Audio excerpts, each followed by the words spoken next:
দাঁড়ালো বাইরে, বাইরে বন্দুক নিয়ে পুলিশ, আর ভিতরে বিনা হাতে মা সরস্বতী। পুজো হলো। হরিণঘাটার নগর উখড়া আলামিন মন্ডল তৃণমূলের বুথ সভাপতি, পুজো হবে না, আমরা থাকি পাশে, আমরা মেজরিটি। আমরা পুজো করলাম পরশুদিন, পুষ্পাঞ্জলি বলে এলাম। সকাল 10টা সোমবার পঞ্চমী শেষ হবে, এর মধ্যে পুজো না হলে থানায় চালা চাবি লাগাবে হিন্দুরা। 100 পুলিশ দাঁড় করিয়ে, ঠেলায় না পড়লে বিড়াল গাছে ওঠে না। বোলপুরে হেডমাস্টার মশাই অন্য ধর্মের, আমি পুজো করতে পারবো না, গেটে তালা চাবি। হিন্দুরা জুটলেন, বাজার থেকে প্রতিমা এলো, উপাচার সংগ্রহ হলো, পুরোহিত এলেন, পুজো হলো তালা বন্ধ গেটের সামনে। শুনলে অবাক হবেন, আমার জেলা খেজুরি, এখানে অনেক আত্মীয় থাকে খেজুরি। 1885 সালে স্থাপিত খেজুরি মক্তব প্রাইমারি বিদ্যালয়, এতদিন পুজো হয়নি। মক্তব প্রাইমারি বুঝেছেন তো, সমজদার কা ইশারাই কাফি। নাম শুনে বুঝতে পারছেন কারা ওখানে বেশি। হিন্দুরা একজোট হয়ে গতকাল পুজো করিয়েছে স্কুলে। 140 বছর পরে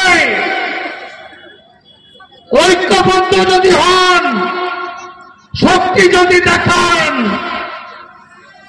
তাহলে যে কোনো শক্তি, তার হাতে পুলিশ থাকুক, অস্ত্র থাকুক, বেশি শক্তি থাকুক, জিহাদি থাকুক, জঙ্গি থাকুক, মিথ্যা মামলা দেওয়ার অধিকার থাকুক, তাকে মাথা নত করতে হবে। বেশি চাইব না। 39% হিন্দু এক হয়ে ভোট দিয়েছে রাষ্ট্রবাদী দলকে, আর 5% হিন্দু বাড়ি থেকে বেরিয়ে এসে ভোট করুন। গোসাবা পেরিয়ে, সাগর পেরিয়ে এখানে আসবে তারা, আপনাদের বাড়িগুলো দখল করবে। এই যে দোতলা বাড়ি, 3তলা বাড়ি এসব সাজাচ্ছেন না, এগুলো সব ওরা ভোগ করবে। আর আপনি কাঁদতে কাঁদতে এক কাপড়ে পালাবেন। আমার মা তদানীন্তন শ্রীমতী গায়ত্রী ভট্টাচার্য, আজকে শ্রীমতী গায়ত্রী অধিকারী, 1960 সালে বাবা শিক্ষক মাখনলাল ভট্টাচার্য, বরিশাল, 10 বিঘা জমি, শিবালয় মন্দির, পাকা বাড়ি, বর্ধিষ্ণু পরিবার, এক কাপড়ে শুধু হিন্দু হওয়ার জন্য বাংলাদেশ থেকে পালিয়ে এপারে আজ এসে উনার পিতৃদেব চন্দননগরের জুট মিলে ম্যানেজারির কাজ করে তার ছেলে মেয়েদের মানুষ করেছে। মমতা ব্যানার্জিকে হারিয়েছেন, তিনি বলেন ধর্ম যার যার, রক্ষা করার দায়িত্ব তার তার। ধর্ম যার যার উৎসব সবার হয় না, করতে দেয় না। আজকে একটু আগে আমি একটা সোশ্যাল মিডিয়ায় পোস্ট করেছি, আমি প্রথমেই সকালে পেয়েছি 7টায়। সনাতনীরা ভরসা করতে শুরু করেছেন আমাদেরকে, প্রথমেই যা হন পাঠিয়ে দেন, পরে পরে আরো সবাই পায়। আমি একটু দেরি করে পোস্ট করেছি, দুটো ছবি দিয়েছি। ওপার বাংলার চট্টগ্রামে হাটহাজারীতে সরস্বতী মণ্ডপে কাল রাত্রে আগুন দিয়ে বিদ্যার দেবীকে আমরা পুস্তক রেখে পুজো করি। এই পুস্তকগুলো পড়াচ্ছে জেহাদিরা। আর ঠিক এপার বাংলায় এই জেলারই বিষ্ণুপুরে মা সরস্বতীর শাড়িটা খুলে নিয়ে দিয়ে মাকে বিবস্ত্র করে মায়ের গোটা শরীরে কামড় আর আঁচড় দিয়েছে জিহাদিরা। এরপরেও আপনারা জাগবেন না?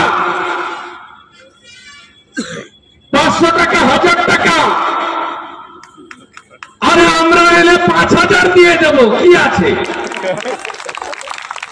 গীতাটা উল্টে দেখেছেন?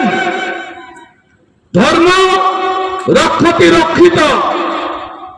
ভয় আসেননি? 1,20,000 বাড়ি বানানো, এই বাড়িগুলো।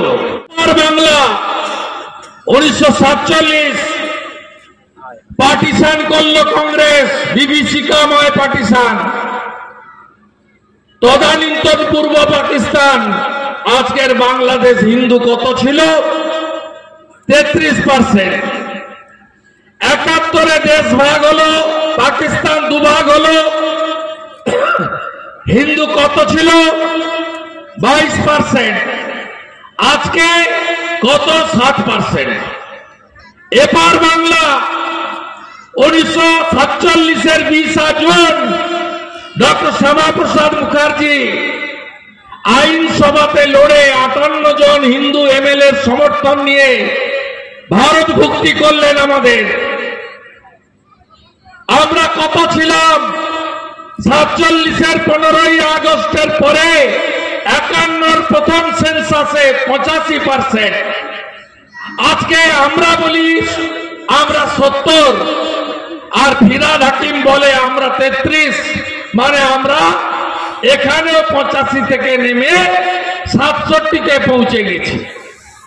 তাই আজকে যে লড়াই ওপার বাংলা করছে না, অস্তিত্ব রক্ষার লড়াই, টিকে থাকার লড়াই নয়।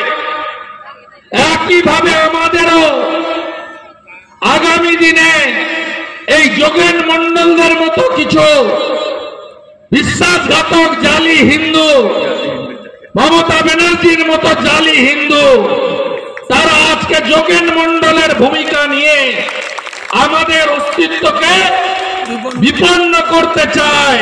পাকিস্তান জিতলে বোম ফাটাবো আর মোহাম্মদ ইউনূসের সঙ্গে তাল মিলাবো, এই জিনিস আমরা করতে দেব না। তাই আনুন আমাদেরকে। এখন আপনারা গ্রামে গ্রামে ধর্ম রক্ষা কমিটি তৈরি করুন।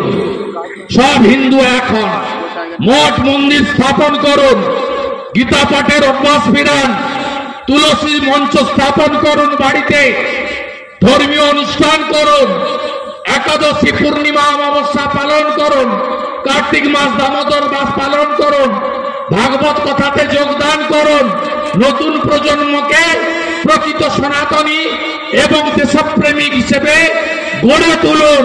নইলে বাংলাদেশের 33-7 হয়ে গেছে, আমাদের এখানেও 85 নেমে গেছে 67-তে। আগামী দিন বড় ভয়ঙ্কর।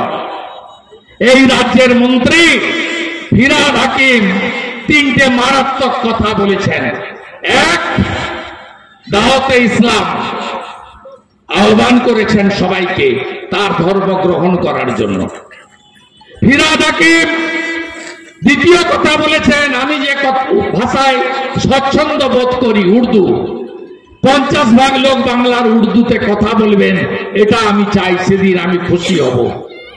ফিরহাদ হাকিম বলেছেন ভারতে 17, বাংলায় 33। আমরা জনসংখ্যা বাড়িয়ে মেজরিটিতে হব। মেজরিটি হলে কান্তি গাঙ্গুলিদের সেকুলারিজম শব্দ থাকবে না, বাবা সাহেব আম্বেদকরের সংবিধান থাকবে না, সারিয়া কানুন হবে, মুসলিম পার্সোনাল ল বোর্ডের আওতায় আপনারা আসবেন। ভাবুন, জাগুন, এত ভয় পেয়ে সিটিয়ে থাকবেন না।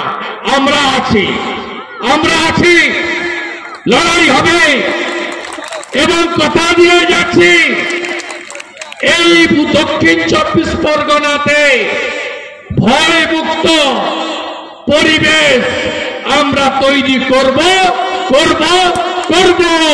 শুধু ভরসা রাখুন আমাদের উপরে, দেশের প্রধানমন্ত্রীর উপরে আর সন্ত সমাজের উপরে।